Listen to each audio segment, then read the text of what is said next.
Welcome to another video where I'll be reviewing a case study. I need to make it clear that these cases are not about real children, but the problems I'll be talking about are very common, especially for neurodivergent children. If I have been working with you and what I'm talking about reminds you of your own child, please remember that these problems are very common and many children experience them. If you'd like to suggest a problem or a challenge for me to comment on these videos, please let me know in the comments. Trigger warning, in this video we'll be talking about smearing faeces. If this is a very sensitive topic for you, I recommend you check out my other videos instead. So let's have a look at what's going on here. We have an 8-year-old boy, we're going to call him G. This is not an initial, it's just fictional. He's diagnosed with ASD. He was diagnosed when he was 4. He has a global developmental delay. That means that he achieved his milestones late compared to neurotypical children.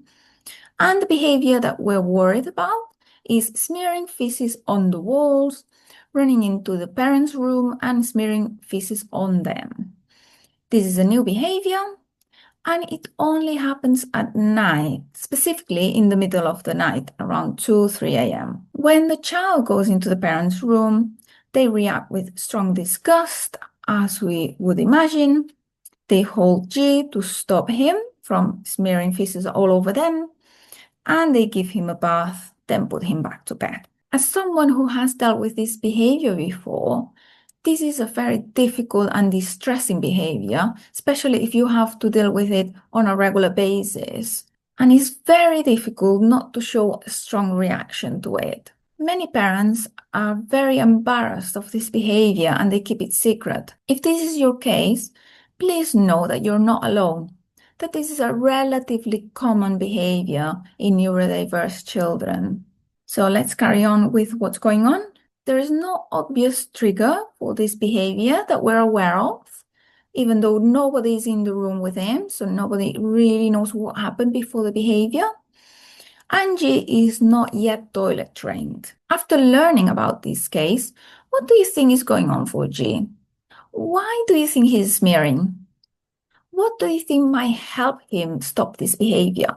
Let's have a look at my suggestions now. First of all, we need to find out what the triggers are, because nobody is there when the behavior starts. I would suggest placing a camera in the bedroom, ideally out of reach of the child, to help us identify any triggers and any patterns, whether, for example, the child is starting to engage in another behavior before they start smearing. And that could give us a clue as to the function of the smearing behavior.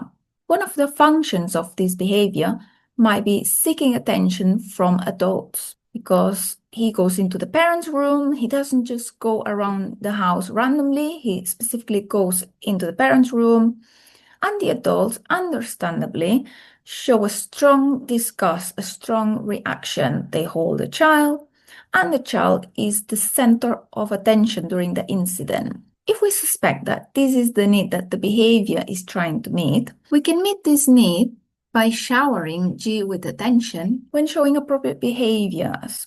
So things like playing nicely or using sensory strategies. And at the same time, trying to stop reinforcing the behavior. And that's going to be really hard. I fully understand that because I have been there. So trying to stop reinforcing the behavior by showing as little reaction as possible and avoiding interaction and eye contact with the child while cleaning them. Another function that this behavior might be serving is seeking sensation. G might be seeking stimulation in order to regulate his nervous system. So he might be after the strong smell of the feces or the texture.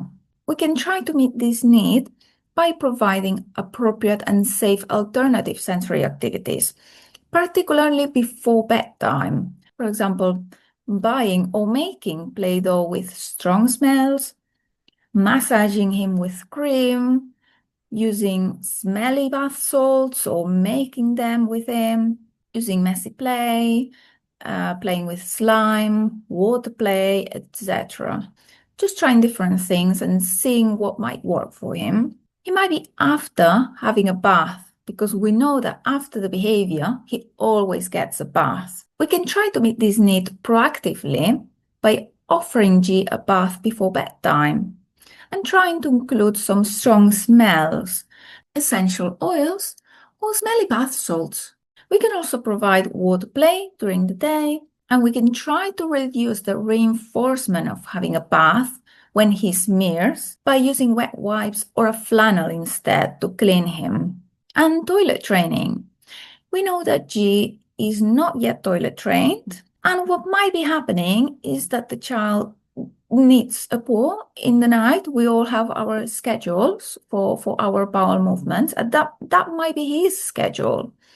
And he needs to go, he goes in his nappy, but it feels uncomfortable. In an attempt to relieve this discomfort, G might be grabbing his faeces, and I'm sorry, this might be really gross, but I need to be clear. We need to call things by their name. So he might be grabbing his faeces from out of his nappy, and then he realizes that his hands are full of poo. So then he smears it all over the walls, and then he realizes that he really needs help to clean himself.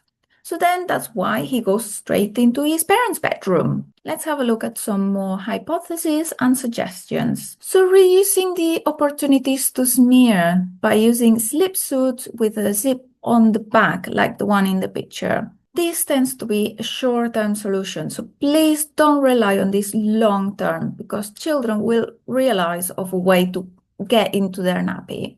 Another thing that might be going on for G, he might be going through a period of heightened anxiety. We should ask ourselves whether there have been any changes in his life.